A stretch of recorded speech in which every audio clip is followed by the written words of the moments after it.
Hello नमस्कार साथियों। आज मैं आप लोगों के सामने इलेक्ट्रिसिटी का एक नया टॉपिक लेके आया हूँ, ओम्स लॉ। इसमें आप लोग पढ़ोगे ओम्स लॉ, है ना। ओम्स ने क्या लॉ दिया था और इसके हम न्यूमेरिकल को कैसे सॉल्व कर सकते हैं बहुत आसानी से। कई सारे मैंने न्यूमेरिकल इसमें लिए हैं। तो ओम्स लॉ, ओम्स हमारे वैज्ञानिक थे। कौन थे? ये जो ओम्स साहब है ना, ये हमारे वैज्ञानिक थे। इन्होंने इस लॉ को दिया। ये एक्चुअल में क्या थे, फिजिक्स की लैब में बैठे हुए थे, तो इन्होंने कुछ अपने मन में आइडिया चलाया कि हम एक तार को लेते हैं। ये मानो एक तार है, इसमें उन्होंने करंट पास कराया। पहले दो करंट पास कराया, मान लेते दो करंट पास कराया, तो उस वक्त 100 वोल्टेज बने। 2 एम्पियर यानी 2 एम्पियर और करंट कराया तो 100 वोल्टेज बने। इन्होंने फिर देखा कि उन्होंने कहा करंट को हम डबल कर देते हैं। क्या कर देते हैं? डबल। तो इधर देखा उन्होंने, वोल्टेज भी डबल कर हो गए। यानी इस प्रकार से उन्होंने कई सारे प्रैक्टिकल किए अपनी लैब में, और उसमें उन्होंने पाया कि जब हम करंट को बढ़ा रहे हैं तो पोटेंशियल डिफरेंस यानी बी अपने आप बढ़ रहा है। तो उन्होंने इसी को लॉ बना दिया। क्या उन्होंने क्या कहा? According to Ohm's law, Ohm's law के according the current flowing through a conductor is directly proportional to the potential difference। यानी जो करंट है ना, वो क्या डायरेक्टली प्रोपोर्शनल होता है किसके? पोटेंशियल डिफरेंस से। तो हम ये कहते हैं आई डायरेक्टली प्रोपोर्शनल। ये किसका साइन है? डायरेक्टली प्रोपोर्शनल का है। लेकिन डायरेक्टली प्रोपोर्शनल ये आखिर में है क्या, आप वो समझ लो। डायरेक्टली प्रोपोर्शनल यही है कि हमने अगर करंट को बढ़ाते हैं तो हमारा पोटेंशियल डिफरेंस भी क्या होगा? बढ़ेगा। या अगर हम करंट को कम करते हैं तो पोटेंशियल डिफरेंस भी हमारा क्या होगा? कम होगा। इसका मतलब यही होता है। अब जब हमने डायरेक्ट प्रोपोर्शनल साइन का साइन हटाया तो हमारा क्या बना? v इज इक्वल टू में क्या हो गया हमारा? ये आई आर। क्या हो गया? I R. यानी आई के साथ एक रेजिस्टेंस आया। किसके साथ आया? रेजिस्टेंस आया, जो कि आप ये ओम्स लॉ के द्वारा डिफाइन कर रहे हो, v इज इक्वल टू में आई आर। अब देखना, जब हम इस डायरेक्टली प्रोपोर्शनल ये वाला साइन को हटाते हैं तो अब इक्वल लगाते हैं तो हमारा आई के साथ में आर आ जाता है। कोई दिक्कत नहीं है ना। और बहुत से होशियार लोग कहेंगे सर आपने बी इधर क्या, उससे कोई फ़र्क नहीं पड़ता। अगर आप इस चीज़ को ऐसे लिखते हैं कि आई के साथ अगर आर आता है तो आई के साथ आर लगा दो इज इक्वल टू में वी, कोई फ़र्क पड़ा तो V is equal to I R, ये भी रहा, तो इससे कोई फ़र्क पड़ने वाला नहीं है। अब आर क्या होता है, और ये सारी चीज़ें हमने यहाँ डिनोट की हैं। बी क्या है? हमारा पोटेंशियल डिफरेंस है। आई क्या है? हमारा करंट है। आर क्या है? हमारा रेजिस्टेंस है। समझ में आया? तो ओम्स साहब ने यही कहा था कि अगर करंट बढ़ता है तो हमारा पोटेंशियल डिफरेंस भी बढ़ेगा। लेकिन इस सब से दो ऑब्जर्व निकल के आए। देखो, करंट से रिलेटेड लेते हैं कि आपको इक्वेशन बन गई v इक्वल टू में आई आर। तो यहाँ से आई के फॉर्मूला निकालो। आई का फॉर्मूला आप निकालोगे तो क्या हो जाएगा? आई को उधर रखो, ये आर इधर आएगा, ये आर किधर जाएगा? इधर आ जाएगा। तो v अपॉन के क्या हो जाएगा? आर। समझ में आया? ये एक और चीज़ समझ में आ गई। आई का फॉर्मूला क्या बना हमारा? v upon R. v upon R हुआ, b हमारा पोटेंशियल डिफरेंस है और r।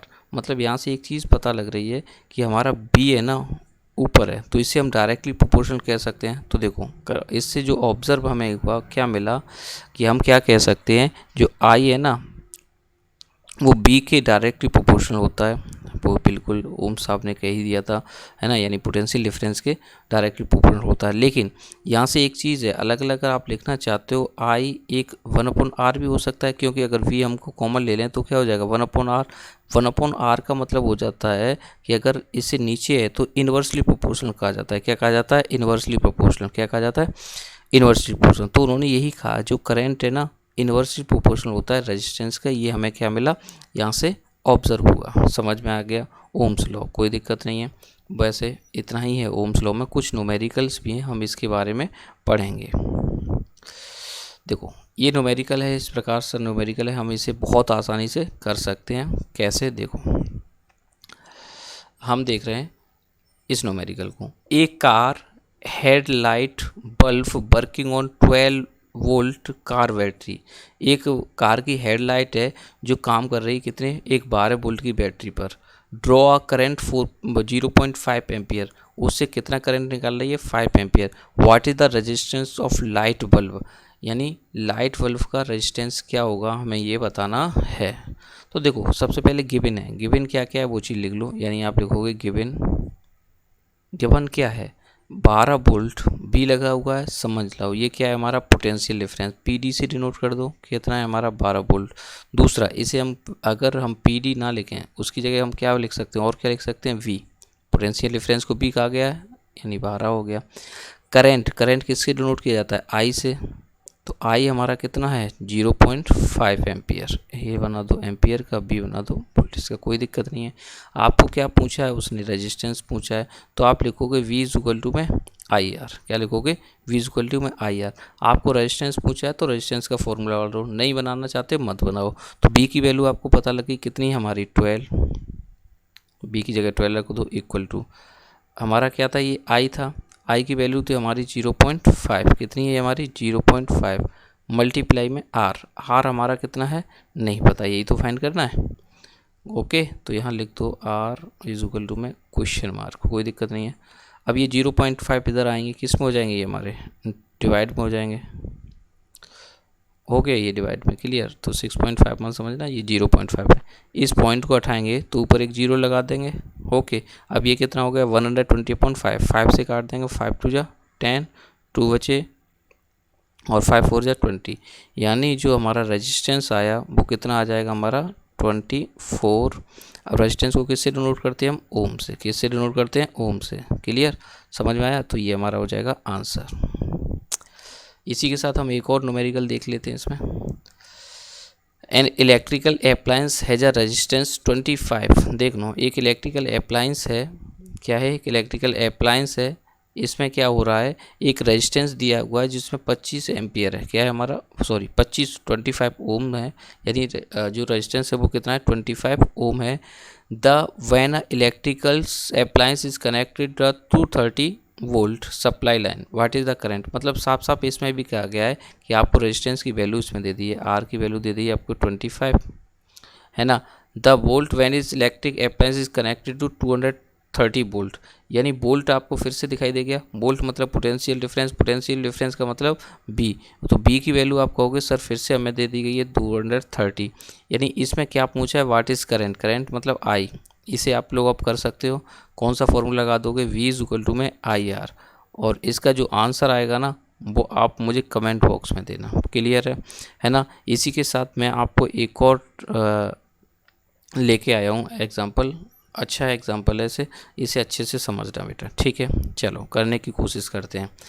An electrical iron draw a current 3.4 ampere, समझ रहे हो, इलेक्ट्रिक करंट है कितना है 3.4, मतलब यहाँ पे हमारा फिर से वही चीज़ गिवन, क्या क्या दे रखा है वो आप लिखोगे, क्या क्या दे रखा है, आई की वैल्यू कितनी है आपकी 3.4 एम्पियर, कितनी है 3.4 ampere, from the 220 volt supply line, किससे जोड़ा गया है, इसे किससे कनेक्ट किया, ये 220 वोल्ट है, क्या है 200 वोल्ट, यानी पोटेंशियल डिफरेंस भी दे रखा है। लेकिन वाट करंट विल बी ड्रॉन, अब ये कह रहा है कि करंट कितना लगेगा व्हेन कनेक्टेड टू 110 वोल्ट। अब ये कह रहा है कि अगर हम आई कितना होगा ये बता दीजिए हमें, आई कितना होगा, हमने क्वेश्चन मार्क ले लिया, जो ये निकालना है, क्लियर, आई कितना होगा अगली कंडीशन में जब हम इससे पोटेंशियल डिफरेंस यानी 110 पोटेंशियल डिफरेंस के जोड़ेंगे। अब एक बात बताओ बेटा, मान लो कोई भी करंट है इस तार से जा रहा है, इससे आप 220 वोल्टेज लो, कितने लो 220, तो कोई ज़्यादा फर्क नहीं पड़ेगा, यानी रेजिस्टेंस आपका कैसा रहेगा सेम, क्योंकि यही तार यहाँ यूज़ किया गया है, यही यहाँ की यूज़ किया गया है। तो जब इस फॉर्मूले से आप रेजिस्टेंस की वैल्यू निकाल दो, किसकी निकाल दो, रेजिस्टेंस की निकाल लें। देखो कंडीशन दो बन रही है इस क्वेश्चन में, पहले करंट को किस वोल्टेज से निकाला गया है 220 वोल्टेज, है ना, करंट इतना है, लेकिन अगली बार में उसने एक कंडीशन बदल दी, कहा है कि वोल्टेज अब 110 कर दिए गए, तो बताओ करंट कितना होगा। मतलब ऐसी सिचुएशन में जो इसकी आर की वैल्यू होगी वो यहाँ निकाली जाएगी, उतनी ही आर की वैल्यू कैसी होगी, सेम होगी, क्योंकि मटेरियल चेंज होते हुए नहीं दिखाया गया है। यानी कोई जो वायर का मटेरियल होता है, तार जिसमें रेजिस्टेंस होता है, वो नहीं दिखाया गया है। तो हम थोड़ा रेजिस्टेंस के बारे में भी बताएंगे, थोड़ा ये रेजिस्टेंस क्या होता है। देखो जो निकालें हम V इक्वल टू में आई आर, क्या V इक्वल टू में आई आर, बी की वैल्यू आपको पता है कितना है हमारी 220, आई की वैल्यू पता है हमें कितना है 3.4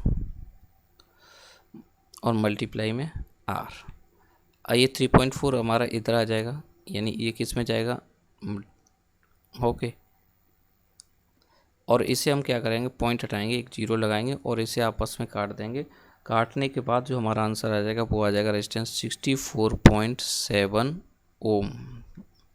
यानी ये रेजिस्टेंस आ गया क्लियर, कोई दिक्कत नहीं है। ये 64.7 ओम जो रेजिस्टेंस आया वो इसके लिए भी वैलिड होगा, यानी इसके लिए भी जो आंसर आया वो 64.7 हो गया।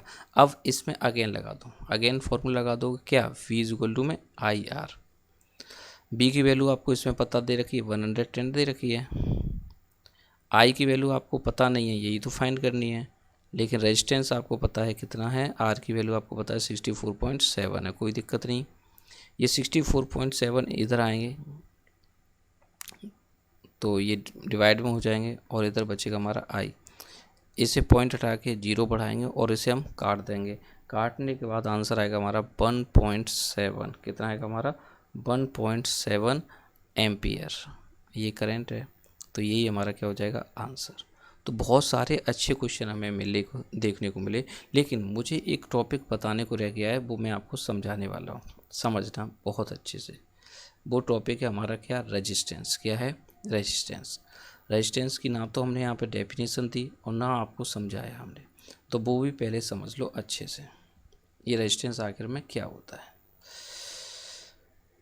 देखो